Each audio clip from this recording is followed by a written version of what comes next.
गुरुदेव जय गुरुदेव जय गुरुदेव जय गुरुदेव। नाम किसका? जय गुरुदेव। नाम किसका? जय गुरुदेव। नाम किसका? प्रभु का प्यारा नाम। समृद्धता दयालु पूज्य स्वामी जी महाराज दीपावली के इस पावन पर्व पर विभिन्न प्रांतों से आए हुए समस्त संगी प्रेमी हैं। जीव का बड़ा सौभाग्य होता है जब उसको ऐसे घड़ी अपने जीवन में मिलती है। संत महापुरुषों के सत्य वचन सुनने के, उनके दर्शन दीदार के, ये तो किन्हीं किन्हीं जीवों को मिलता है जिनके पास कुछ पुण्य कर्मों की कमाई है। वो ऐसी घड़ी में शामिल शरीक हो जाते हैं। इसलिए महापुरुषों के वचन समझना इतना आसान नहीं है।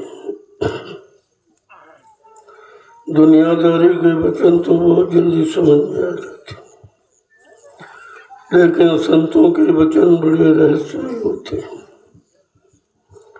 एक शब्द के कई अर्थ होते हैं और आपको वो सुनने को मिले नहीं है।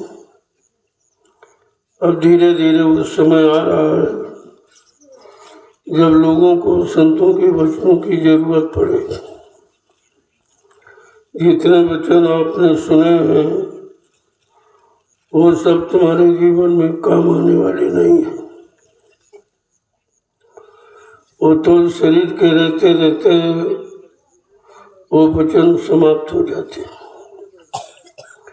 इस शरीर के साथ इन वचनों का सहयोग है जो संत महापुरुषों ने समय से उच्चारित किया।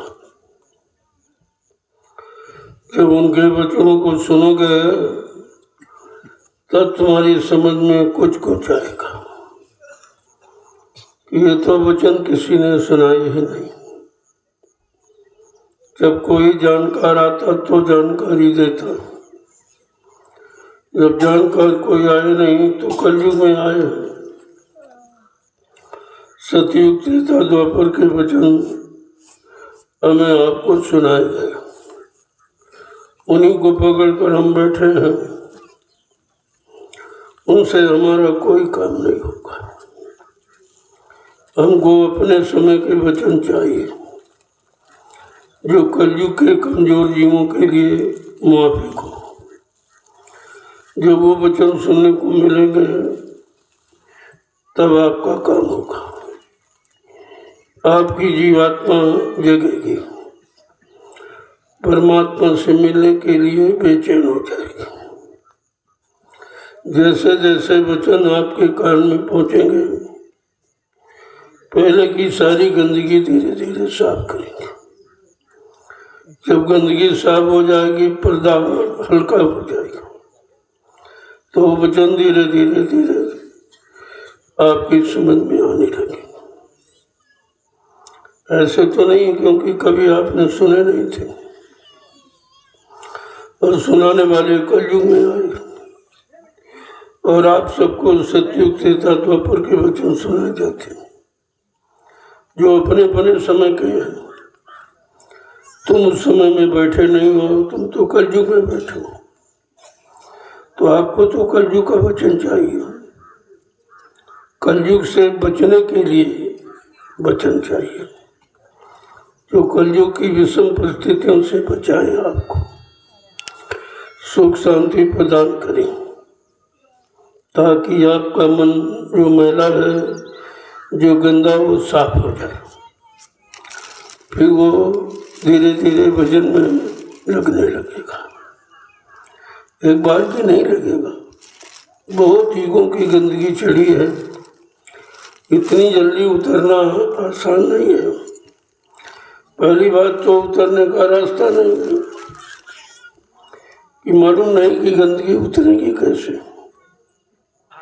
वो तो संत महापुरुषों की जब दया होगी, बगैर उनकी दया के कोई भी कर्म की गंदगी उतर नहीं सकती, क्योंकि उतारने का यहाँ कोई रास्ता है नहीं। जो रास्ते बताए गए वो शरीर इंद्रियों के द्वारा कर्म करने के। इनको आप पूजा पाठ, तीर्थ प्रदान, हवन, जब तक गंगा स्नान करते हो, इससे कुछ होने वाला नहीं। जीवात्मा का कोई काम इससे नहीं होगा। ये तो जीवात्मा के काम से बहुत दूर है, बहुत दूर ले जाने वाले, अलग करने वाले, उससे नफरत करने वाले हैं। जब तक इन वचनों को मतलब यानी छुड़ाया नहीं जाएगा, इनकी जानकारी नहीं मिलेगी, ये वचन हमें फंसा रहे हैं कि हमें निकाल रहे हैं। ये वचन हमारे मन की गंदगी को बढ़ा रहे हैं, अहंकार, गरुड़, गुमान, घमंड को बढ़ा रहे हैं। ये सबसे बड़ी गंदगी है। क्या इस गंदगी को उतार रहे हैं? जब आप बहुत दिनों तक सत्संग वचनों को सुनोगे तब आपको ये जानकारी होगी कि आज तक जो सुनाया गया वो सब गंदगी चढ़ाने का वो काल का उपाय था। जब दयाल आया तो उसने गंदगी उतारने के लिए अपना काम शुरू किया। सर्वप्रथम सत्संग वचनों के द्वारा जिससे जानकारी मिलती है। इसके बाद आपका मन करता भी गंदगी उतरे, कैसे उतरे? तो और तो कोई उपाय आप नहीं कर सकते हो।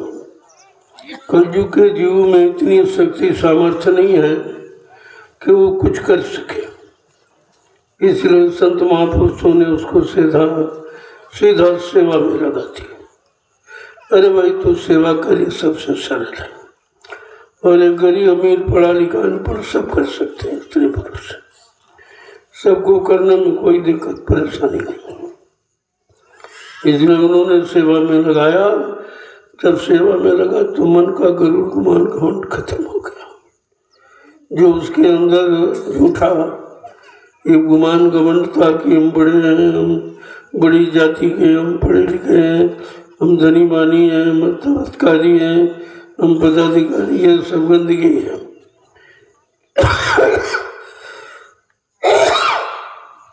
यह जन्म की गंदगी जैसे उतरी तो आपका मन धीरे धीरे साफ होगा। जब साफ हो जाएगा तो बिल्कुल सेवा ही दिखाई देगी और कुछ नहीं। और ये समझ आएगा कितनी जल्दी कौन सी सेवा मिल जाए, जो गुरु की दया हो जाए, सेवा मिल जाए तो अपनी गंदगी को उतार ले और धीरे धीरे पाक साफ निर्मल पवित्र होकर अपने घर की तरफ चलने की तैयारी करें। तो महापुरुषों ने कहा, अरे भाई अगर प्रसन्न चित्त रहना चाहते हो, सुखी रहना चाहते हो, शांति में रहना चाहते हो तो भजन करो। भजन एक ऐसा रास्ता है जिसमें सब तरफ से बिल्कुल शांति मिलती है। एकदम मन बुद्धि चित्त शांत होने लगते, आत्मा सुखी प्रसन्न चित्त होने लगती। भजन का ऐसा रास्ता कलयुग में संत महापुरुषों ने रखा जो सरल है, जिसमें कोई खर्चा नहीं। पूजा में तो बहुत खर्चा लगता है, लेकिन भजन में कोई खर्चा नहीं। कहने का मतलब कि प्रभु परमात्मा की प्राप्ति में कोई खर्चा, कोई पैसे की, कोई सामान की जरूरत नहीं होती। उसने अपने को पाने के लिए ये मनुष्य मंदिर जो पंच भौतिक है, ये मतलब बना के आपको दे दिया और इसी में अपनी चेतन मूर्ति जीवात्मा को बैठा दिया। बस ये बना बनाया मंदिर आपके पास, इसमें कुछ करना नहीं है, केवल जो आपने गंदा कर दिया उसे साफ करो। जैसे इसे बाहर के ईंट पत्थर के मंदिर में जाते हो तो पहले सफाई करते हो, झाड़ू पोछा लगाते हो, क्योंकि आपको पूजा करनी है। जब पूजा करने वाले मंदिर में इतनी सफाई करते हो तो परमात्मा पाने वाले मंदिर में कितनी सफाई होनी चाहिए। यही जानकारी अगर जीवों को हो जाए तो किसी बात की कमी नहीं। कमी इस बात की है कि जानकार नहीं मिला, और जानकार से जानकारी नहीं मिली तो हम सब फंसे के फंसे रह गए। अब उन्होंने ये रास्ता खोला है कि अगर वास्तव में प्रसन्नचित्त रहना चाहते हो, सुखी रहना चाहते हो, चिंता रहित होना चाहते हो, तो केवल एक ही रास्ता है, वो है भजन का। और बहुत सरल, सब कर सकते हैं। उसमें किसी तरह का कोई मतभेद नहीं, कोई जाति का, कोई पाति का, कोई छोटे बड़े गरीब अमीर का, पढ़े लिखे अनपढ़ का, कोई इसका कोई भेद नहीं कि उसमें इसकी जरूरत नहीं है। ये तो पूजा पूजा में आपने बना रखा झंझट, भजन में कोई झंझट नहीं। तो जरा महापुरुषों के वचन सुन लीजिए कि हमें सुख शांति पाने के लिए क्या करना चाहिए। पूजा करना चाहिए कि भजन करना चाहिए। क्या कह रहे हैं कि भजन कर मगन रहो मन में, भजन कर मगन रहो मन में, भजन कर मगन रहो मन में, भजन कर मगन रहो मन में। जो जो चोर भजन के प्राणी, जो चोर भजन के प्राणी, सो सो दुख सहे, सो दुख सहे, भजन कर मगन रहो मन में,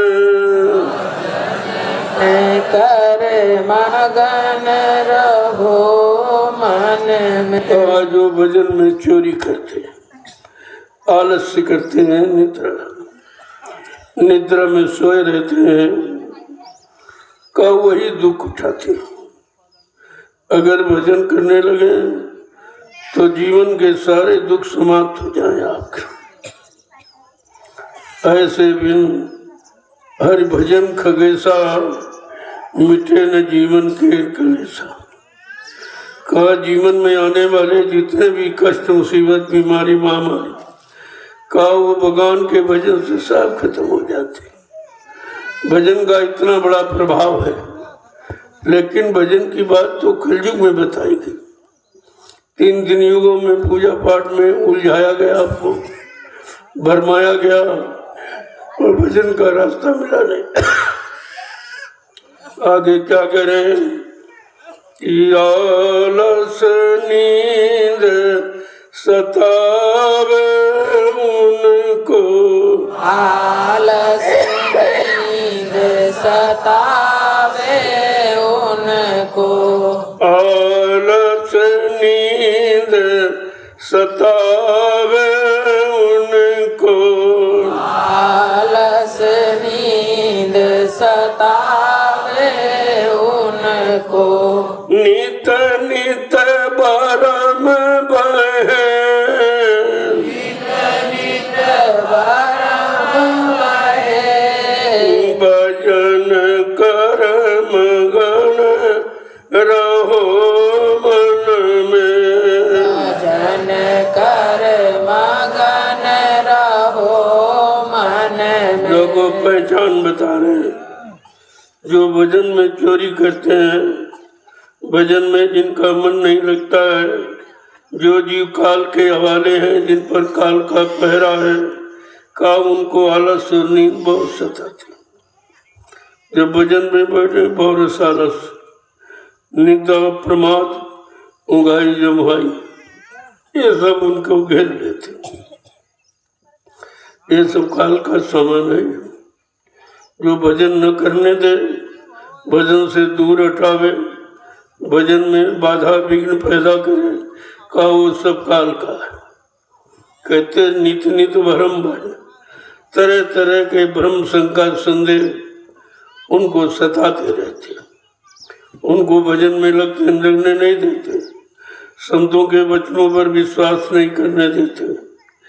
आगे क्या समझा के कह रहे कि काम क्रोध के धाके खामे, काम क्रोध के धाके खावे, काम क्रोध के धाके खावे, काम क्रोध के धाके खावे, लोभ नदी में डूब मरे, लोभ नदी में डूब मरे, भजन कर्म गण रहो मन में, भजन कर मगन रहो मन में। देखो काल कैसे कैसे झंझट पैदा करता है। उनके मन में काम क्रोध लोभ मोह अहंकार इतना प्रबल हो जाता है कि भजन की तरफ मन को मुड़ने ही नहीं देता, बार बार उसी की तरफ घसीट के ले जाता है। तो धीरे धीरे बेचारे काम क्रोध के धक्के खाते रहते हैं और लोभ इतना बढ़ जाता है कि जैसे नदी में डूब गए। इस तरीके से लोभ में डूब जाते हैं। आगे क्या कह रहे हैं समझाते कि गुरु संग प्रीति करे नहीं पूरी, गुरु संग प्रीति करे नहीं पूरी, गुरु संग प्रीति करे नहीं पूरी, गुरु संग प्रीति करे नहीं पूरी, नाम नटोर कहे, नाम न डोर गए, भजन कर्म गण रहो मन में, भजन कर मगन रहो मन में। का ये काल उनको सताता है जो गुरु से प्रीति नहीं करते,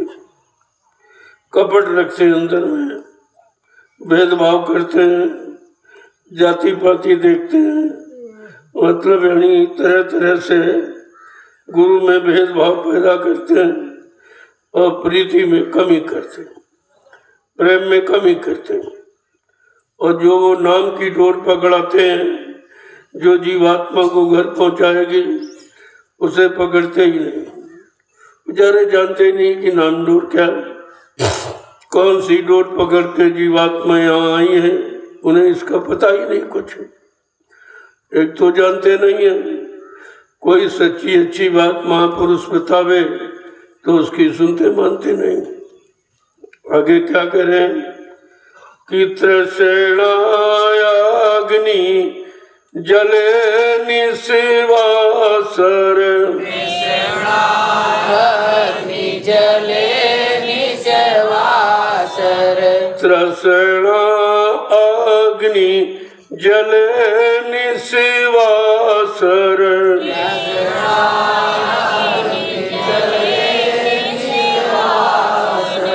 नरकन माही पड़े, नरकन माही पड़े, भजन कर मगन रहो मन में, भजन कर मगन रहो मन में। का उनमें तृष्णा ईर्षा राग द्वेष की अग्नि बड़ी प्रज्वलित होती है, जो निस्वासर बेचारे उसी में जलते रहते हैं, जिनसे कुछ मिलने वाला नहीं है, ये तृष्णा ऐसी अग्नि है जिससे मिलता कुछ नहीं, हो जला देती है आपको, आपके मन बुद्धि चित्त के विवेक ज्ञान को नष्ट कर देती है, निरक परक की पहचान धीरे धीरे समाप्त कर देती और फिर प्रेम और प्रतीत से दूर हो जाते हैं। ऐसे जीव नरकों में चले जाते। आगे क्या कह रहे हैं कि संतन साथ विरोध बढ़ावे, संतन साथ विरोध बढ़ावे, संतन साथ विरोध बढ़ावे, संतन साथ विरोध बढ़ावे, उल्टी सुलटी बात कहे, उलटी सुलटी बात कहे, भजन कर मगन रहो मन में, भजन कर मगन रहो मन में। कोई काल के जीवों की पहचान बताते कि वो संतों के साथ विरोध करते, वो प्रेम नहीं करते हैं, विरोध करते हैं। ये तरह तरह से विरोध को बहुत उल्टी पुल्टी बात करते हैं कि उनको तो कुछ मालूम नहीं है, उनका जीवन बिल्कुल पशुओं जैसा, कोई अच्छी सच्ची नेक भली बात वो जानते नहीं और हमेशा काम क्रोध में भरे रहते, जिससे संतों से उनका कोई प्रेम नहीं होता, कोई लगाव नहीं होता, उनकी बात कोई उनकी समझ में नहीं आती। ये सब काल के जीव हैं। आगे क्या कह रहे हैं कि सत्संग महिमा मूल न जाने, सत्संग महिमा मूल न जाने, सत्संग महिमा मूल न जाने, सत्संग महिमा मूल न जाने, भेड़ चाल में नीत बहे, भेड़ चाल में नीत बहे, भजन कर मगन रहो मन में, भजन कर मगन रहो मन में। वो बेचारे सत्संग की महिमा को जानते हैं कि उन्होंने संतों के वचनों को कभी सुना नहीं है। जो अंदर में कोई सफाई हो जाती तो बेचारे उसी भेड़ चाल में जो लोग करते चले आ रहे हैं, समझते नहीं कि इसको करने से कोई लाभ मिले कि नहीं मिले। वो लाभ आपसे मतलब नहीं, बस करना करते रहते कोई लाभ नहीं मिलता। जैसे पत्थर पर पानी चढ़ा रहे, कोई लाभ नहीं, लेकिन करते रहते, बंद भी नहीं करते। अरे भाई, कोई काम आप करते हो तो लाभ पाने के लिए करते हो, लेकिन ये जो जड़ पूजा आपने शुरू की, इसमें कौन सा लाभ मिला? लाभ भी नहीं मिला और करना भी नहीं बंद करते। इसको कहते जड़ जीव, अज्ञानी जीव हैं। इन बेचारों को कुछ, जैसे पशुओं को नहीं पता, ऐसे इनको नहीं पता। जैसे पशु भोजन करता है, बाल बच्चे पैदा को, ऐसे ये काम करते रहते हैं। इनमें पशुओं में कोई अंतर नहीं है। मानव तन पाकर भी ये पशुओं जैसे कर्म करते हैं, ऐसे अज्ञानी जीवों को जड़ जीव कहा गया।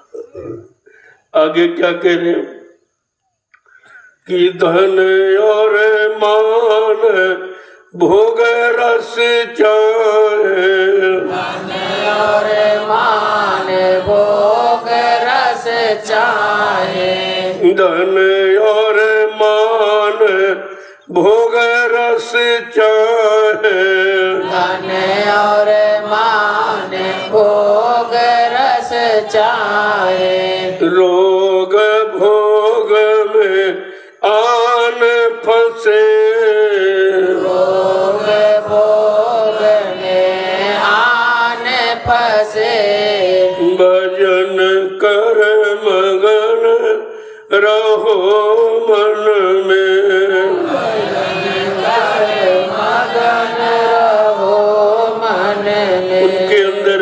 इच्छा रहती है धन कहाँ मिलेगा, पैसा कहाँ मिलेगा।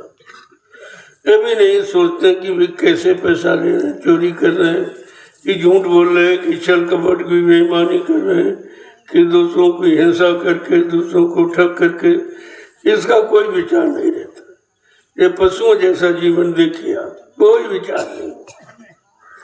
कैसे धन मिल जाए, मान मिल जाए और भोग मिल जाए, इसके अलावा कुछ नहीं, बस इतनी इच्छा रहती। ये इच्छा सब काल ने उत्पन्न की है अपने देश में जीवों को फंसाने के लिए। क्या कह रहे हैं? और रोग शोक में आन फंसे, फिर बस जब भोग किया तो रोगी बन गए, उसी रोग में दिन रात रोते चिल्लाते रहते। जो कुछ कमाते हैं सब रोग बीमारी में खर्च हो जाता, न तो धन बचा, न तन बचा और न मन ही बचा, तीनों खराब हो गए। तन मन धन तीनों खराब कर दिए तो मिला क्या आपको? ये तो खराब करने के उपाय, लेकिन बेचारे सोच भी नहीं पा रहे ये खराब हो रहा कि अच्छा हो रहा, कि बन रहा कि बिगड़ रहा। इतनी बड़ी अज्ञानता काल ने पैदा कर दी है कि समझदारी बिल्कुल खत्म हो गई। आगे क्या कह रहे हैं कि भागहीन मतहीन प्राणी, भागहीन मतहीन है प्राणी, भागहीन मतहीन प्राणी, भागहीन मतहीन है प्राणी, नर देही बर्बाद करे, नर देही बर्बाद करे, भजन कर मगन रहो मन में, भजन कर मगन रहो मन कैसे जो में। अपने धन मन तन को खराब कर रहे हैं, ये बेचारे भाग्यहीन हैं। इनको पता ही नहीं है कि हमारा नुकसान हो रहा है कि हमारा लाभ हो रहा है, हम बर्बाद हो रहे हैं कि आबाद हो रहे हैं। का सारा मानव जीवन इसी बर्बादी में चला जाता और समझ भी नहीं पाती। अगर कोई समझाए तो मानते भी नहीं। इतनी काल ने इनके मन पे गंदगी पैदा कर दी कि इनको समझने ही नहीं देता। कितना होशियार काल है कि जीवों को समझने नहीं देता कि समझ जाएंगे, जाग जाएंगे, संतों के पास चले जाएंगे, उनके वचनों को सुनने लगेंगे तो ये हमारे दिल से निकल जाएंगे, क्योंकि वो तो ले जाने वाले हैं, वो तो लेने आए हैं। और हमको चाहिए जो मेरे सामान में फंस के रहे, मेरी बात माने, मेरे अनुसार चले। काल तो ये चाहता है, इसलिए तरह तरह का प्रलोभन आपको देता रहता, तरह तरह का स्वार्थ आप में देता रहता और स्वार्थ की पूर्ति भी करता रहता। जब पूर्ति करेगा तभी तो आप फंसोगे। और तुम सोचते हमारा लाभ हो रहा है, अरे हमको बड़ी मतलब यानी ये हो रहा है, वो मिल रहा है, ये मिल रहा, मेरे लाभ कुछ नहीं रहा, वो तुम्हारा फंसने के लिए सामान तैयार कर रहा। आगे क्या कह रहे हैं? ऐसे लोग अपने इस अमूल्य ये पंचभौतिक शरीर को बर्बाद करते रहते, समझ में तो कुछ आता नहीं। एक तो जानते नहीं है, सही सच्ची अच्छी बात कोई बताए तो मानते नहीं है। यही तो काल के जीवों की पहचान है। आगे क्या कह रहे हैं कि ऐसी दशा माही नित बरते, ऐसी दशा माहे नित बरते, ऐसी दशा माही नित बरते, ऐसी दशा माहे नित बरते, हम क्यों कर समझाय सके, हम क्यों कर समझाए सके।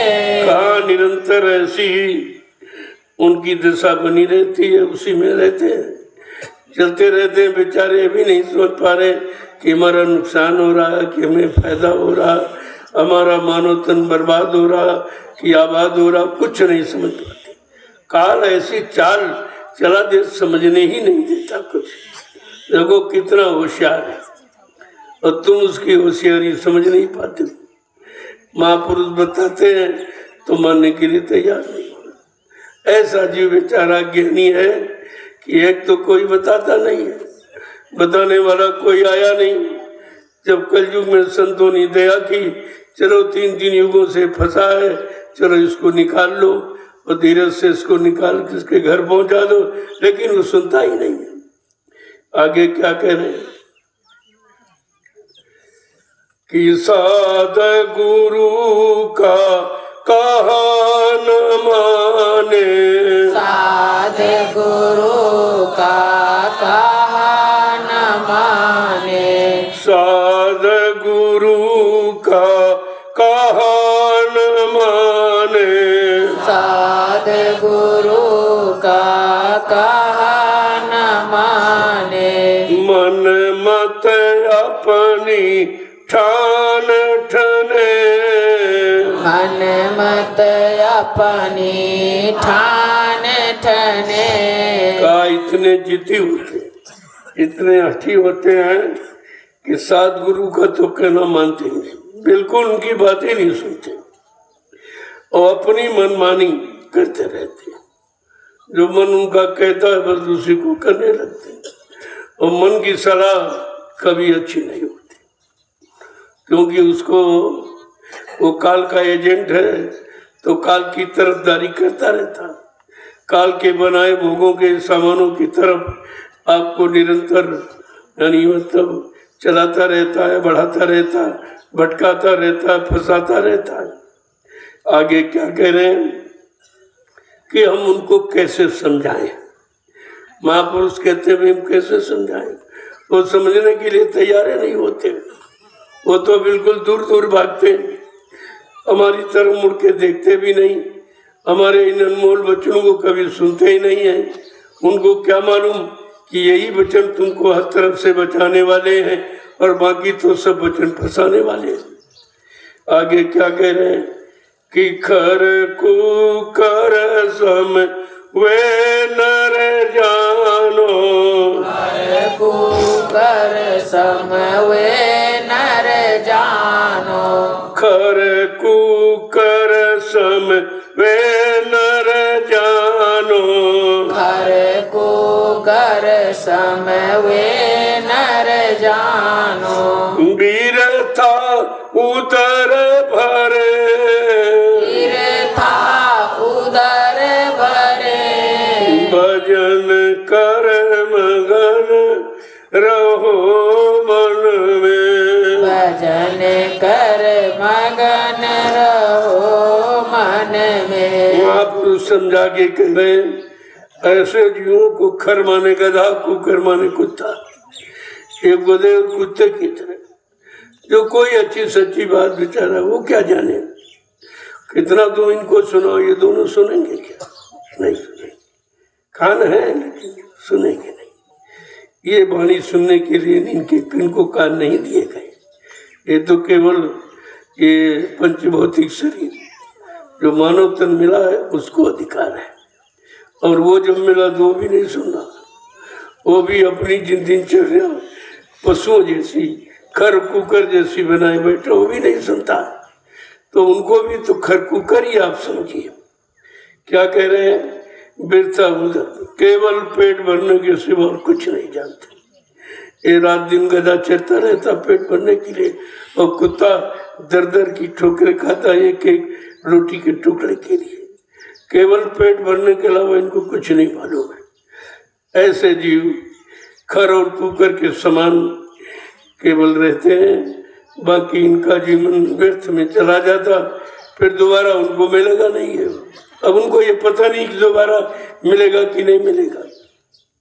आगे क्या कह रहे हैं कि जमपुर जाए बहुत पछतावे, जमपुर जाए बहुत पछतावे, जमपुर जाए बहुत पछतावे, जमपुर जाए बहुत पछतावे, वहाँ फिर की कौन सुने, महावीर उनकी कौन सुने। भजन कर मगन रहो मन में, भजन कर मगन रहो मन में। ऐसे जीवों को जमराजा घसीट के ले जाते हैं। उनको सुरपुर नहीं मिलता, जमपुर मिलता है। कोई अच्छा लोक नहीं मिलता है। जमराजा घसीट के ले जाता, मारता पीटता, तो कहता तुझे इतना अच्छा ये मानव शरीर मिला, तूने कुछ नहीं किया। ये तो परमात्मा की प्राप्ति के लिए मिला था, और तू पशुओं जैसे कर्म कर रहा, और पशुओं जैसी आते वाते बना केवल खाना पीना सोना और बाल बच्चे पैदा करना, इसके अलावा तेरे पास और कोई सोच नहीं है, कोई समझ नहीं, कोई ज्ञान नहीं है कि मानव शरीर इसके लिए मिला। ये तो प्रभु प्राप्ति के लिए अनमोल जीवन 4,83,99,999 शरीरों में धक्का खाया, बहुत रोया चिल्लाया, तब एक बार कृपा दया मेहरबानी करके ये मालिक ने आपको तन दे दिया। तो हमें आपको इसकी कीमत समझनी चाहिए। आगे क्या कह रहे हैं कि जन्म जन्म 84 भोगे, जन्म जन्म 84 भोगे। जन्म जन्म 84 भोगे, जन्म जन्म 84 भोगे। वहाँ फिर उनकी कौन सुने, महावीर उनकी कौन सुने।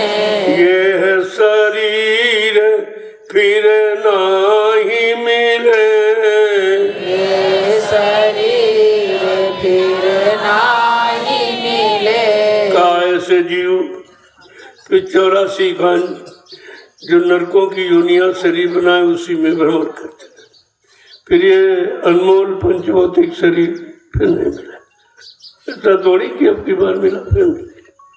यही तो लोग सोच समझ के बैठे, अरे भाई अब की बार मिला फिर मिल जाएगा। ऐसा नहीं है। वो पहले समझा के कह दिया महापुरुषों ने कि मतलब ये बार बार नहीं मिला, ये बार बार नहीं मिलता है। एक बार ये मौका दिया गया कि शायद सुधर जाए, शायद चेत जाए, 4,84 लाख नरकों के यानी विषम पीड़ाओं से बच जाए। तो एक बार आपको अवसर मिला, वो भी अवसर आप निकाले दे रहे हो। जब तक संत महापुरुषों की शरण में नहीं जाओगे तब तक आपको मानव जीवन जीना कैसे जिया जाता है इसकी भी जानकारी नहीं। ये पशुओं जैसा जीवन जी रहे लोग बेचारे, इनको मालूम नहीं कितना कीमती है ये देवी देवता इसके लिए तरसते अपने अपने लोक में। ब्रह्मा विष्णु महादेव भी तरसते हैं, जितने भी लोगों के अधिष्ठाता ये सब मतलब यानी तरसते हैं। यही सोचते हैं कि एक बार अगर परमात्मा की दया हो जाए और हमको मृत्यु लोक मंडल में ये मानव शरीर मिल जाए और मानव शरीर के जानकार संत महात्मा मिल जाए, उनकी दया हो जाए और नाम का रास्ता दे दे तो हम भी नाम डोर पकड़ कर अपने घर चले जाएं। ये सब इच्छा करते, लेकिन ये सबको नहीं मिलता। कबहू करी करुणा नर देही और देत ईश बिन हेतु स्नेही। कभी कभी करुणा निधान कृपा दया मेहरबानी करके ये पंचभौतिक शरीर अनमोल हमें आपको दे देते कि जाओ अब की बार मृत्यु लोक मंडल में ये सौभाग्य तुमको मिला है किसी संत महापुरुष की तलाश करके उनसे अपने घर का रास्ता पूछ लेना और रास्ता देने आए हैं और रास्ता बता देंगे और धीरे धीरे अपने घर की तरफ चले जाना। वो पहुंचा भी देंगे और बिना पहुंचाए वो वापस नहीं लौटेंगे। कितनी बड़ी दया आपको मिली है, लेकिन दया को आप ठुकराते रहते हो। आगे क्या कह रहे हैं कि दुर्लभ थे मिली ये अवसर, दुर्लभ देह मिली ये अवसर। दुर्लभ थे मिली ये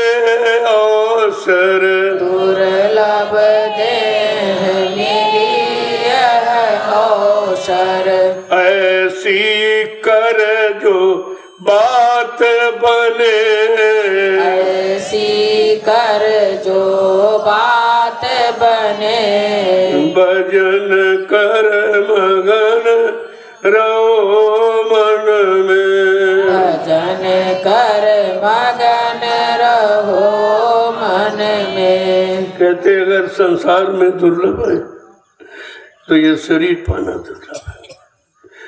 ये तो कितने जन्मों के बाद अब की बार हमें आपके अवसर मिल गया, और इस अवसर को सफल बनाने के लिए संत महापुरुष भी समय से आ गए, जो किसी युग में नहीं आए थे। ये ऋषि मुनियों को अवसर नहीं मिला, ये योगियों को अवसर नहीं मिला, ब्रह्मचारियों को अवसर नहीं मिला, ये अवतारी शक्तियों को भी अवसर नहीं मिला, ज्ञानी विज्ञानियों को अवसर नहीं मिला जो अवसर आपको मिला।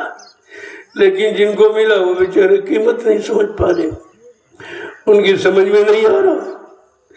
जब तक सत्संग वचनों को नहीं सुनोगे तो आपको समझ में कैसे आएगा, क्योंकि ये वचन तो और कहीं आपको मिलेंगे नहीं, ये बाजारों में नहीं मिलते, ये किराए पर नहीं चलते, ये तो मौज से, जब उनकी मौज मर्जी जीवों पर होती है तो मुफ्त में लुटाते हैं। इसका कोई मतलब पैसा नहीं लेते, मुफ्त में।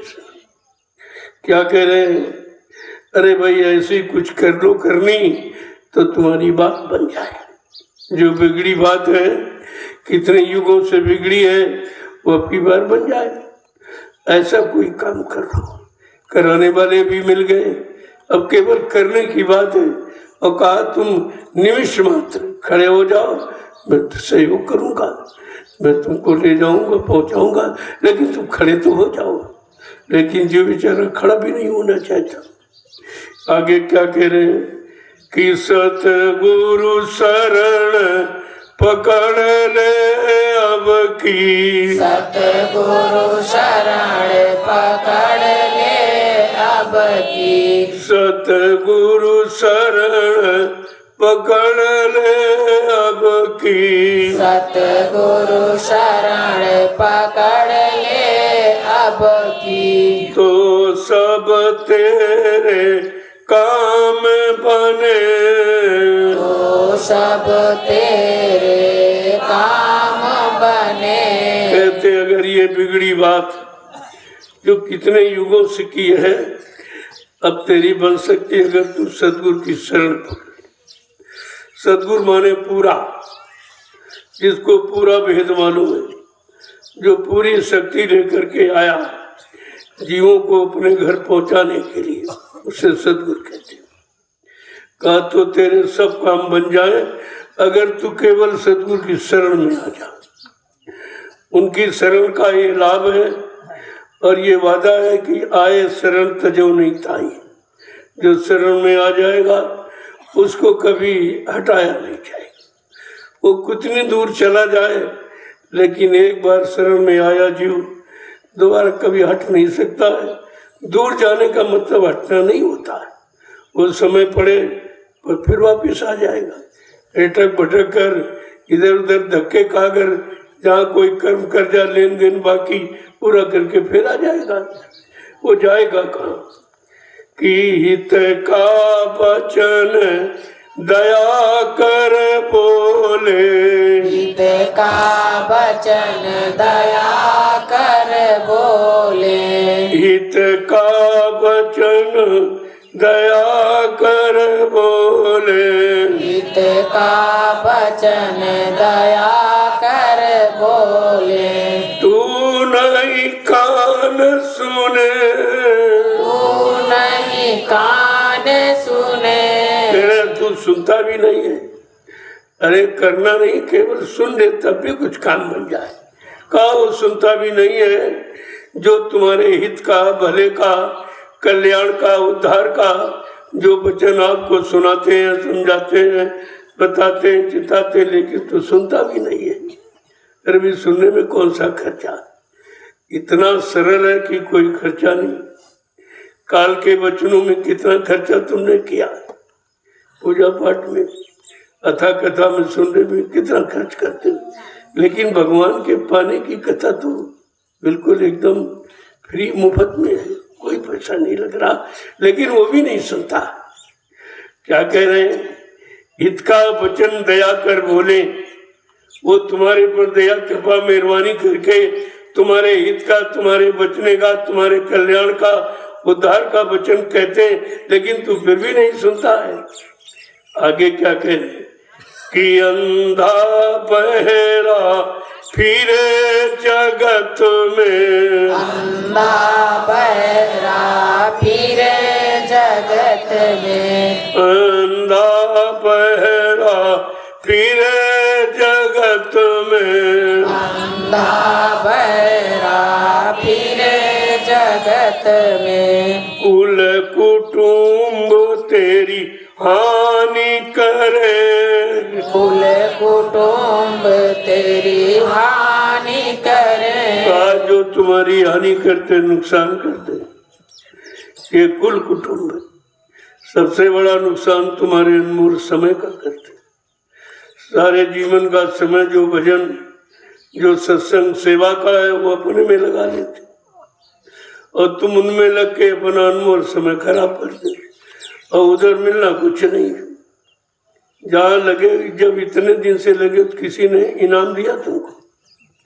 तुम्हारे बच्चे ने, तुम्हारी पत्नी ने, पति ने, भाई ने, बाप ने कोई इनाम दिया? तुमने बहुत काम किया, बहुत पैदा करके पैसा दिया, बहुत मतलब यानी घर मकान बना दिया, तमाम जमीन खरीदी, ये सब तुमने किया, कोई इनाम दे रहा? अरे इतना भी नहीं समझ पा रहे हो। इतनी बुद्धि मोटी हो गई कि ये भी नहीं समझ पा रहे हो कि सारा समय कमा रहे हो, लेकिन उसके बदले कुछ नहीं। कोई ये भी नहीं कह रहा हाँ बहुत अच्छा किया, बहुत अच्छा, ये भी कहने वाले नहीं। अगर तुम कहो मैंने ये किया वो किया, कहते सभी लोग करते, क्या तुम कोई नया काम करते? सभी अपने अपने बाल बच्चों करते हैं, और तारीफ वारीफ कुछ नहीं, और ये कहेंगे ये कोई नया काम तुम करते हो? सभी करते हैं, तुमने कर दिया तो कौन सा तीर मार दिया? ऐसी बात करेंगे कि क्रोध और आएगा। जो किया वो समय चला गया, और ऐसी वाणी बोलेंगे कि क्रोध आ जाएगा। आगे क्या कह रहे हैं?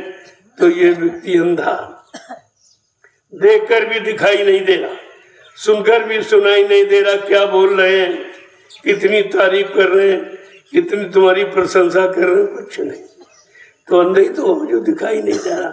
और बहरा इसलिए कि उनके कटु वचन तुमको सुनाई नहीं दे रहे, कि वो कौन सी तारीफ कर रहे तुम्हारा, मतलब इतने कड़वे वचन बोलते हैं, और ज्यादा कहोगे तो कहेंगे बड़ा बहुत किया, जरा आप करके दिखाओ, तो तुमको और गुस्सा आएगी कि अब तो हमारा शरीर बुढ़ा हो गया, अब हम करने लायक कहाँ, हम बताते तो सुनने के लिए भी तैयार नहीं, कहाँ तुम अंधे और बहरे हो जो उनके वचनों को सुन ही नहीं पा रहे हो, समझ नहीं पाते हो। ये कुल कुटुंब तेरी हानि करे, ये सब तेरे समय को बर्बाद करते हैं। जो समय भगवान के भजन के लिए, कुछ सेवा के लिए मिला है, वो अपने में खर्च करा देंगे, तरह तरह के ताना मारेंगे, और मतलब यानी तुम्हारी कोई प्रशंसा नहीं करेगा। आगे क्या कह रहा? कर सत्संग मान ये कहना, मान यह कहना, कर सत्संग मान ये कहना, कर सत्संग मान यह कहना, कान आँख फिर दो खुले, कान आँख फिर दो खुले, तुम्हारे कान आँख दोनों हैं, उनके कड़वे वचन सुनाई भी नहीं दे रहे, और वो कितना बुरा व्यवहार करेंगे, मारे पीटेंगे, निकाल भी देंगे घर से। तमाम लोग यहाँ ऐसे आए हुए जिनके बाल बच्चों ने निकाल दिया, बेचारे आश्रम में आ गए, क्या करें, कहाँ जाए? अब उनसे पूछा जाए तुमने तो बहुत कमाया, वो कहाँ चला गया? तुमने बड़ी मेहनत की, वो कहाँ चले? तुमने बड़ा प्रेम किया, वो प्रेम कहाँ चला? तुम्हें कोई रख ही नहीं रहा, कोई रखने के लिए तैयार नहीं, एक रोटी और कपड़ा देने के लिए तैयार नहीं। तेरी सारी मेहनत कहाँ चली गई, कहा जब सत्संग सुनोगे तब तुम्हारे आँख कान खुलेंगे, ऐसे खुलने वाले तो बंद पड़े। आगे क्या कह रहे हैं कि देखे घट में ज्योत उजाला, देखे घट में ज्योति उजाला, देखे घट में ज्योत उजाला, देखे घट में ज्योति उजाला, सुने गगन में अजब धुन, सुने गगन में अजब धुने,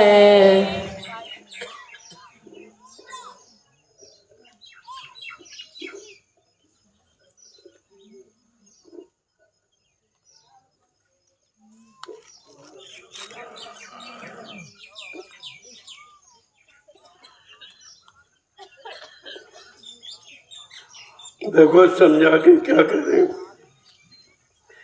अगर कुंदुम ने उनके सत्संग वचनों को सुन लिया और ये आँख कान खुल गया तो क्या होगा? अपने घट में उजाला, प्रकाश देखो। प्रकाश का संबंध ज्ञान से होता है। तुमको ज्ञान जानकारी हो जाएगी कि मैं क्या सुनना चाहिए, क्या देखना चाहिए। जो आज तक देखा सुना हो तो सब बेकार हो गया। वो देखा सुना कोई मानने को तैयार है नहीं हो रहा। तो कहते हैं कि सुने गगन में अजब धुने, यहाँ तो तुम्हारी कोई सुन नहीं रहा। तो कहा लेकिन जब सत्संग करोगे, वचनों को सुनोगे, धीरे धीरे अपने जीवन में उतारोगे तो तुम्हारे जो आँख कान बंद है इधर की तरफ वो खुल जाएगा। जब खुलेंगे तो अजीब ज्योति, अजीब प्रकाश उजाला आपको यानी ऐसा दिव्य ज्ञान पैदा हो जाएगा। फिर धीरे धीरे आप सब भूलने लगोगे और उधर की तरफ चलने लगोगे। जब ऊपर की तरफ ही नीचे की तरफ चल लो, जब ऊपर की तरफ चलने लगोगे तो अजब धुने यानी विचित्र तरीके के बाजे और आवाजें सुनने को मिलेगी जो आपने जीवन में कभी सुनी नहीं होगी। ये सत्संग की महिमा ये है। आगे क्या कह रहे हैं कि सुन जाए तिर बेनी न्यावे, सुन बार भी सुन जाए तिर बेनी न्यावे,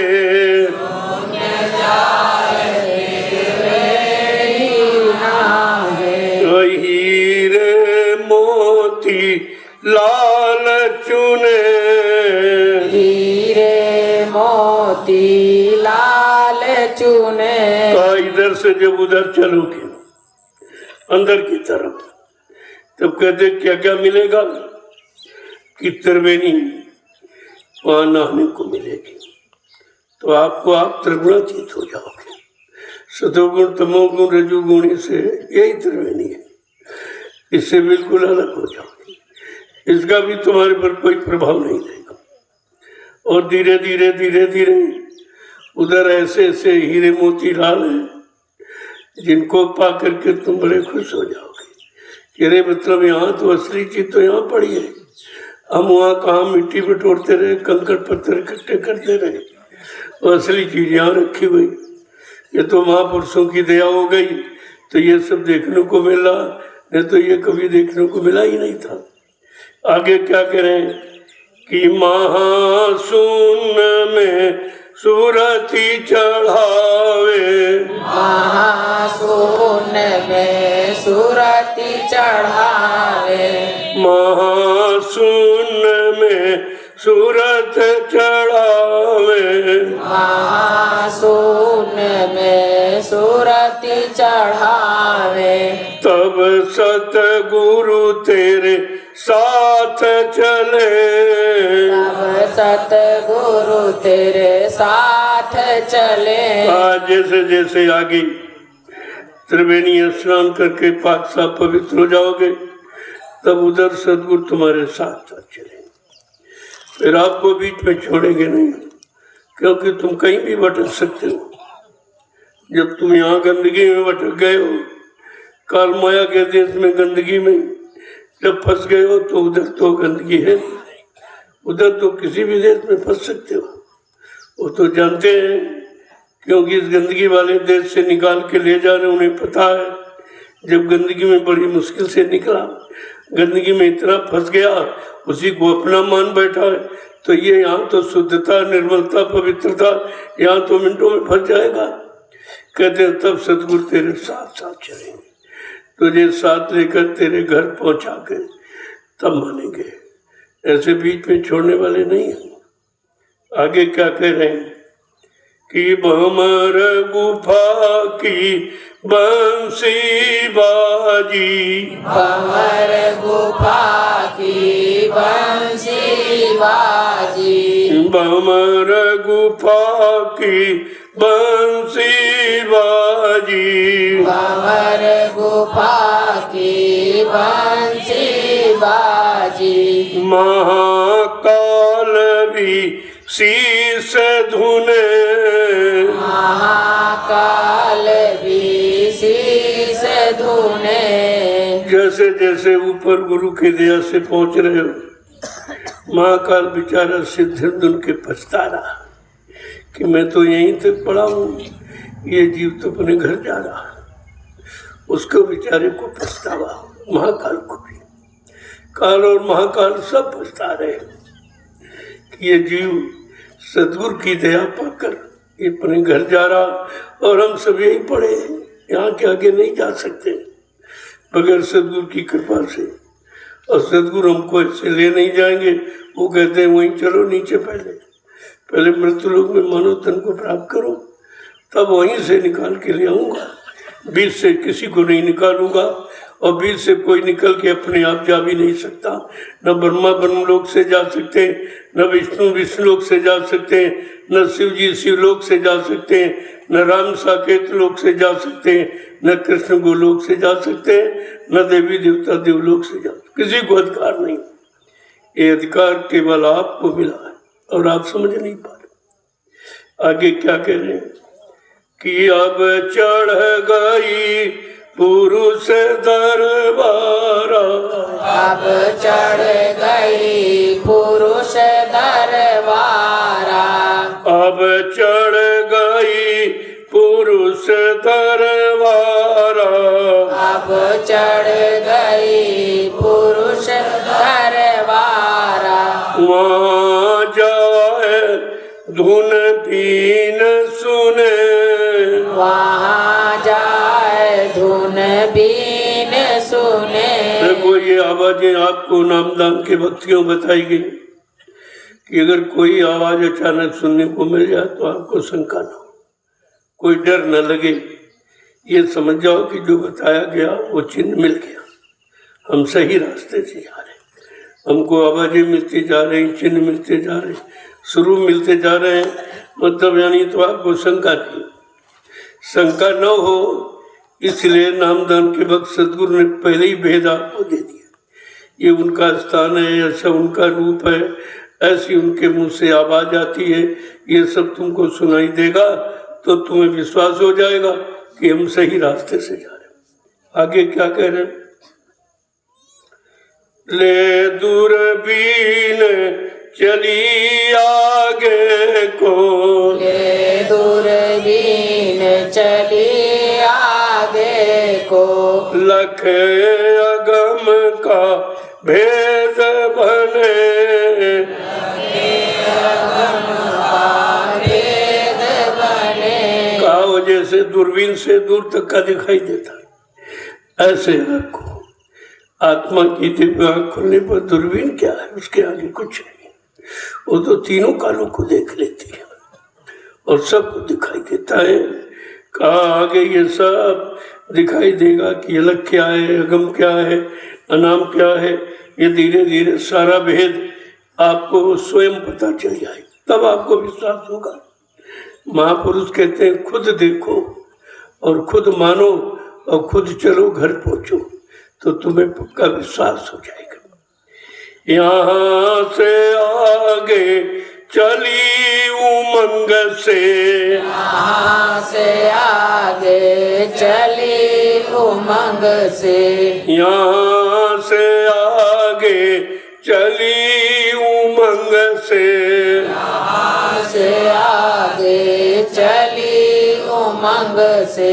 तब सतगुरु स्वामी चरण मिले, तब सतगुरु स्वामी चरण मिले, तब राधा स्वामी चरण मिले, तब राधा स्वामी चरण मिले। देखो ये इसलिए कहा गया कि आपको कोई शंका न पड़े। राधा स्वामी और सतगुरु स्वामी है और जय गुरुदेव स्वामी से में कीजिए, अलग कुछ नहीं। ये अपने अपने समय के जगाए नाम जिनसे जीवात्माएं जगाई गई हैं, तो उन नामों को इसलिए बताया जा रहा कि भाई आपको आपकी जीवात्मा को जगाने वाला कौन सा नाम होगा, वो कौन सा पुरुष आया जो तुम्हारी जीवात्मा को किस नाम से जगाएगा। इसलिए सारे नामों की जानकारी देकर आपके अंदर भ्रम दूर किया जाता कि राधा स्वामी जब शिवदयाल सिंह महाराज आए थे तो उन्होंने राधा स्वामी नाम जगाया था उस समय के जीवों के लिए, और इस नाम से उन्होंने तमाम जीवों को पहुंचाया जो उनकी बात मानी। जब वो शरीर से चले गए तो उस नाम का प्रभाव समाप्त हो जाता, फिर ले जाने वाला गुण नहीं रहता। समझाने वाला सुनाने वाला गुण तो रहेगा, लेकिन ले जाने वाला घर पहुंचाने वाला गुण समाप्त हो जाता है। इसलिए कहा कि मिला आधार पार घर पाया, मिला आधार पार घर पाया, मिला आधार पार घर पाया, मिला आधार पार घर पाया। वहाँ की लीला कौन कहे, लीला कौन कहे, भजन कर मगन रहो मन में, भजन कर मगन रहो मन में। का हम सब जीवात्माओं का ये आधार सहारा, सदगुरु एक सहारा है और सदगुरु के द्वारा समय का जगाया नाम भी एक सहारा है। जब ये आधार मिल गया तो फिर चलने की देर क्या, क्यों देरी करते हो। आधार मिल गया तो चलना शुरू कर दो, एक दिन अपने घर पहुंच जाओगे। आधार के सहारे ही खड़े रहे तो फिर खड़े रह जाओगे, फिर पहुंचोगे नहीं। इसलिए कहा वहाँ की लीला, ये जो पहुंचेगा वही कहेगा, जो देखेगा वही कहेगा, जो अनुभव करेगा वही कहेगा। ये ऐसे कोई कल्पना करके नहीं बता सकता, वो तो देखने पर बनती है। जब जीवात्मा पहुंचती है तब वो खुद आकर जब मृत्युलोक में जीवों को जगाने के लिए संत रूप में आएगी तो वही बयान करेगी जिसने वहां जाके देखा है। इस तरीके से जीवों का काम संत महापुरुषों ने किया और हम आप उनको समझ ही नहीं पा रहे। धीरे धीरे धीरे जब ये वचन सुनने को मिलेंगे आपके अंदर शौक पैदा होगी। बताओ अभी सो के यार इनको क्या मिलेगा, तुम्हारा यहाँ आने का मतलब क्या हुआ। अभी सोते इतनी देर तक तो घर में क्या करते हो, कुछ नहीं। जब यहाँ नहीं करते हो, जहाँ जगाया जा रहा, घंटा संग बजाया जा रहा, बुलाया जा रहा, प्रार्थना पाठ सुना के अब तुम सोचे कि यार क्या मिलेगा, तुम्हारे पर तो दोष लग जाएगा, तुम्हें और कड़ी सजा मिलेगी। तू वहाँ पहुँचा फिर भी कुछ नहीं सुना, तो वहाँ पहुँचा फिर भी कुछ नहीं लिया, फिर भी जानकारी से खाली रह गया, तो भाई डबल सजा पाओगे आप। बाद में मत कहना कि हमको कुछ मिला नहीं। आने का मतलब है कुछ करो, कुछ सुनो, कुछ करो, कुछ सेवा करो, बेकार मत बैठो। समय निकाल के आए हो, बाल बच्चों को छोड़कर धंधा व्यापार के बंद कर गए, तो यहाँ कुछ करना चाहिए। जब कुछ करोगे तभी कुछ पाओगे, बिना किए तो मिलता नहीं कुछ। ये कर्म प्रधान देश है, कुछ न कुछ तो कर्म करना पड़ेगा। इसलिए कर्म के आधार पर यहाँ पर व्यवस्था आपके लिए बना के रखी गई है कि कुछ नहीं करो तो सेवा करो, सेवा नहीं करो तो भजन करो, बैठ के कुछ तो करो। इस इधर उधर घूमने से तो कुछ काम नहीं। सोते सोते तो जीवन गंवा दिया, क्या मिला? इस सोने में कुछ मिला? अरे सोना तो ऐसे ही खतरनाक है, चोरों को मिल जाए तुम्हारी जान ले लेगा। सोना तो तुम्हारी जान ले लेगा, तो तुम सोने के चक्कर में ये अनमोल जीवन समाप्त कर रहे हो। कब तक सो रहे हो? क्या मिला? ये सो के जन्म गंवाई और खा करके उम्र गंवाई, ये सब आपने खराब कर दिया। और मेरा कुछ नहीं, यहाँ आए तो यहाँ भी वही काम करते। अरे यहाँ तो कुछ रहनी गहनी बदलो। कुछ समय से आपको जगाया जाता है, समय से बुलाया जाता है। मैं तो आपसे बहुत बुढ़ा हूँ, तो समय से जाग जाता हूँ। समय से आ जाओ तो मुझे ठंडी वंडी कुछ नहीं लगती, तुम्हें क्यों लगती है? क्योंकि तुम्हारे अंदर किसी चीज का भी शौक नहीं है। मतलब यानी शौक नहीं है आपके अंदर, लगन नहीं है, तड़प नहीं है, बेचैनी नहीं है, बिरे नहीं है, इसीलिए लापरवाही करते हो।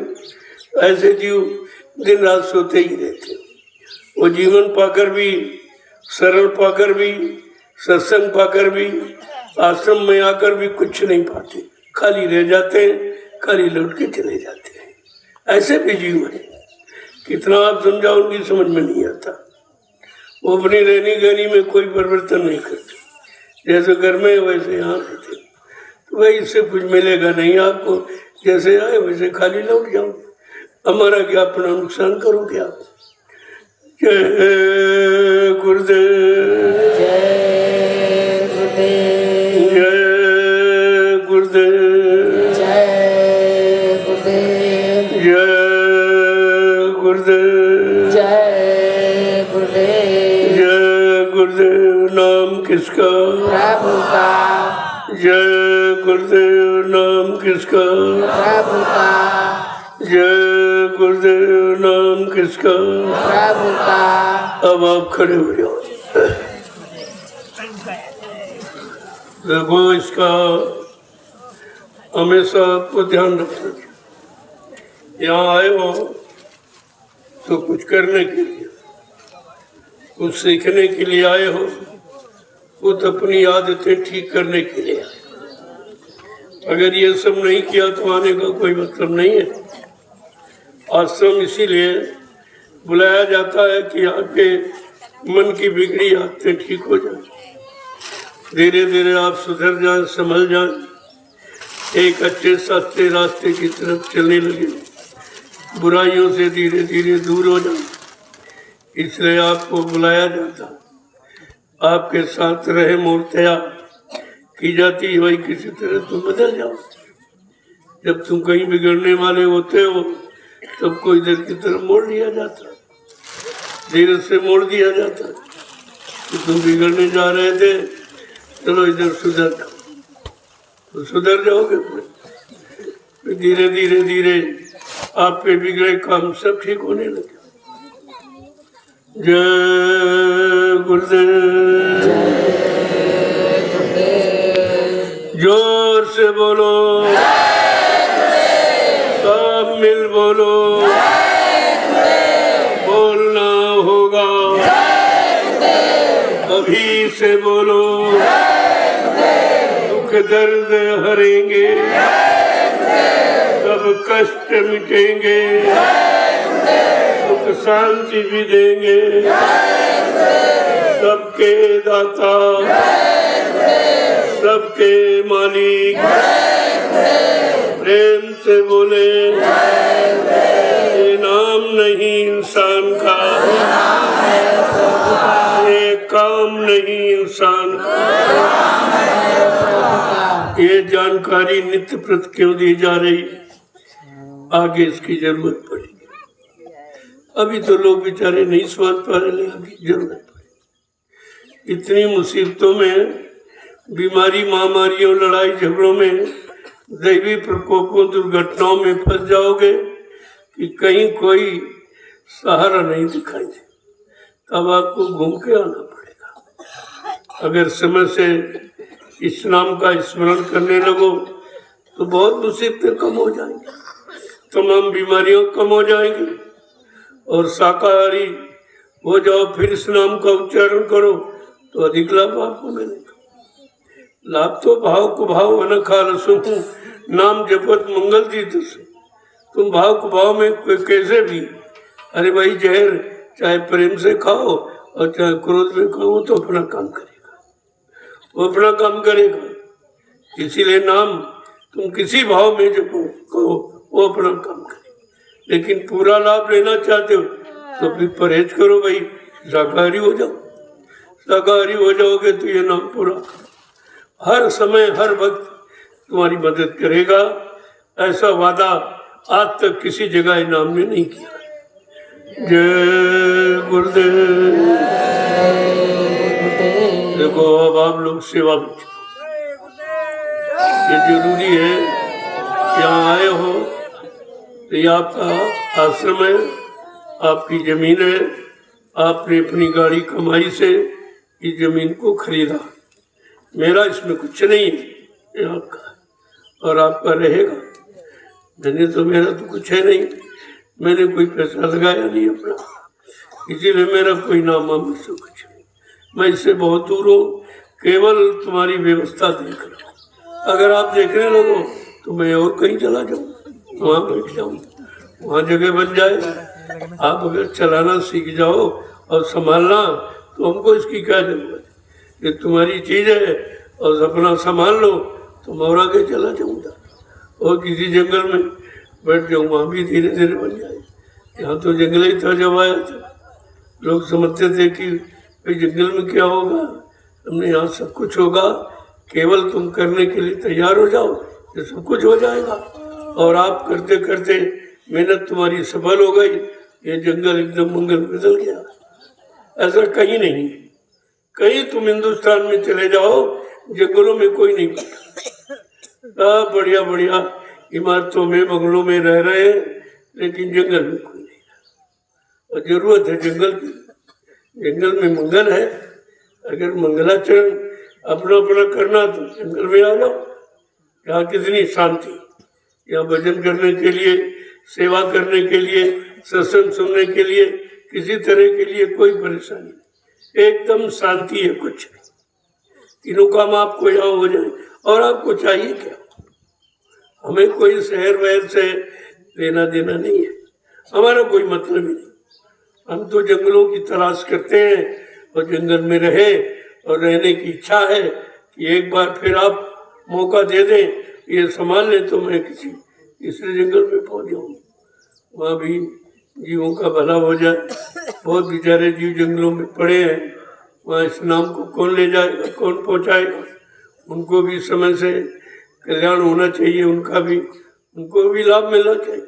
यहाँ तो लाभ देने का उद्देश्य है और कोई मेरा उद्देश्य नहीं, मेरा कोई उद्देश्य नहीं है, मेरी कोई इच्छा नहीं है, केवल तुम्हारा काम हो जाए, किसी भी तरह से हो जाए। उसके लिए हमें कुछ भी करना पड़े, हम सब करने के लिए तैयार हैं, लेकिन आप भी तो तैयार हो जाओ काम के लिए। जय गुरुदेव। अब आए हो तो भजन भी कर लिया और सत्संग भी कर लिया, एक काम बाकी रह गया, सेवा, वो भी कर लो तो तीनों कामों का लाभ मिल जाएगा। अब ये सेवा अभी बताएंगे, कहाँ आपको जाना, किधर सेवा करनी है, सब जानकारी दे देंगे। मैं भी पीछे से देखते आऊँगा, अरे भाई कौन कैसी सेवा कर रहा, क्योंकि सबको मजदूरी देनी है, तो सेवा देकर ही तो मजदूरी दी जाएगी। ऐसे थोड़ी कि तुम यहाँ बैठे रहो सेवा पर मजदूरी, ऐसा नहीं है। ये मतलब यानी अनर्थ नहीं किया जाए, जो सेवा करता है मजदूरी उसी को मिलती है, जो बैठा रहता है कोई मजदूरी नहीं। तुम समझते हो देखते नहीं, तुम समझते हो जानते नहीं, तुम नहीं देखते तुम जानते नहीं, वो तुमको हरदम देखते हैं। तुम ऐसा मत सोचो कब यहाँ चुपचाप बाड़ में बैठ के देख ले, वहाँ भी देखा जा रहा कि आप कितनी चोरी कर रहे हो। अरे सेवा में चोरी करते हो तो ये सेवा और कहीं मिलेगी भी नहीं। तुम दुनिया में कहीं चले जाओ, ये परमार्थी सेवा कहीं नहीं मिलेगी। चाहे कोई आश्रम चले जाओ, चाहे किसी मिशन में चले जाओ, किसी मत में चले जाइए, सब गाने बजाने और खाने पीने तो पेट भरने के चक्कर में पड़े हैं। मान सम्मान सामान में किसी को फिक्र है नहीं कि परमार्थी सेवा करके अपने किए हुए तमाम जन्मों के कर्म बोझे को उतार ले। ये तो कोई जानता ही नहीं है, और न कोई करता। कि आपको अवसर मिला है, आप इसका लाभ उठाएं, चुपचाप अपनी सेवा में देखते जाइए कैसे लोग भाग के आते हैं। अपने आप हमें तो दिखाई दे रहा भागते आ रहे, तो यहाँ जगह कम है, जगह हो जाए तब तो आप बैठा लोगे। इस जगह को साफ सुथरा रखिए आप, बिल्कुल मतलब जुआ में तो उनको ये हो कि नहीं भाई जो पहले से आए थे उन्होंने बहुत मेहनत की, बड़ी सेवा की, तो उनको तो अतिरिक्त लाभ मिलना चाहिए। वहाँ पर लाभ में अंतर हो जाता है, सेवा का लाभ वो अलग होता है, जिससे भजन का लाभ तो बराबर होता है। उसमें भी कम ऐसी रहता कि अगर समय नहीं आप देते तो फिर लाभ जबरदस्ती थोड़ी दे दिया जाए, समय तो देना पड़ेगा। जय गुरुदेव। अब आप चलिए, शाम को जहाँ सेवा होगी मैं वहीं प्रसाद वितरण करूँगा शाम को। अभी आप चलिए, समय निकल जाएगा, इसी में 1-2 घंटे भी धूप हो जाएगी, फिर आप काम नहीं कर पाओगे। अभी ये चलो सेवा करो, और शाम को जहाँ सेवा लगेगी वहीं पर मैं प्रसाद आपको दूंगा और आपका दर्शन करूंगा। जिनको जो भी कोई जरूरी काम हो, इससे 3 दिन का कार्यक्रम है, तो 3 दिन तो आपको रहना ही चाहिए। मैं तो यहाँ 2-3 दिन ज्यादा सत्संग करूंगा, ताकि जो लोग रहेंगे उनको बराबर सत्संग मिलता है। देखो गन्ना आगे करके इसके टुकड़े बना दो भाई, दे दो सबको। ये प्रसाद में ले लीजिए सब लोग, ले लो। जो समझना अपना सेवा दे देना, वो सेवा तुम्हारी यहाँ काम में लग जाएगी, और गन्ना तुम्हारी बीमारी को दूर कर देगा, और सेवा तुम्हारी आश्रम में लग जाएगी। ये दोनों तरफ का फ्री मत लेना, तो कुछ लाभ नहीं मिलेगा। हाँ, सेवा से वंचित हो जाए। जो सेवा आप दोगे वो आश्रम में लग जाएगी। गन्ना आपकी तमाम तरह की बीमारी दूर करेगा। ये सुबह सुबह का अमृत है, सर्व रोग निवारण गन्ना, तमाम तरह की बीमारी खत्म करे। इसको सब लोग ले लो और बस पूछो, इसके बाद सेवा में चले जाओ। अच्छा खासा नाश्ता है, देखिए आप, आपका नाश्ता बढ़िया हो जाएगा, ले लीजिए। कोई न कोई सामान आश्रम का जरूर लेके जाओ, क्योंकि आपकी मेहनत का बिल्कुल शुद्ध है ये। बाजार में पता नहीं कैसे कैसे लोग कैसी कैसी कमाई का सामान लेके आए, आप खरीद के ले आते हो, प्रसाद नहीं, पूरा नहीं काम करता। ये आपकी कमाई से जमीन दी गई और आप लोगों ने मेहनत करके फसल तैयार की, तो बिल्कुल शुद्ध है, इसमें कोई किसी तरह की अशुद्धता नहीं। इस शुद्ध सामान को लीजिए, कुछ तो घर ले जाइए और कुछ अपना यहाँ बैठ के प्रयोग करिए। कुछ आपकी मूंगफली तैयार है, वो घर ले जा सकते हो, खराब नहीं होगी। और गन्ना आप लोग यहाँ चूसिए, ये सब आपके लिए तो व्यवस्था की गई, और इसका क्या होगा।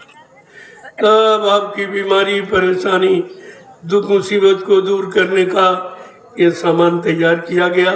ये दवा असली है, इसमें कोई रिएक्शन फिक्शन नहीं है, कोई साइड इफेक्ट इसमें नहीं हो रहा।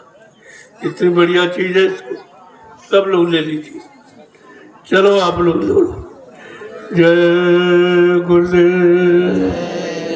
ये दवा समझकर प्रयोग करो इसका, कि हमारी बीमारी दूर हो, हमारी परेशानियां दूर हो, मालिक ऐसी दया कर दो, तो ये दवा बन जाएगी। ये दवा और दुआ दोनों तरफ का काम करेगी। गन्ना समझ के नहीं, दवा समझ के, ये औषधि है। तमाम तरह पेट संबंधी तमाम बीमारियों को दूर करने के लिए गन्ना बहुत उपयोगी। इस समय कम मीठा है तो शुगर वालों को भी कोई तकलीफ नहीं, शुगर भी नहीं बढ़ेगा।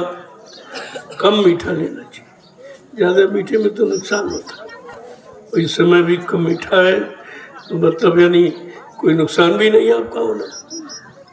मैंने इसको कहा तो भाई इसको काट के ले आओ, प्रेमियों को दो, ले लो आप। चलो आप ले लीजिए इसको। जय गुरुदेव।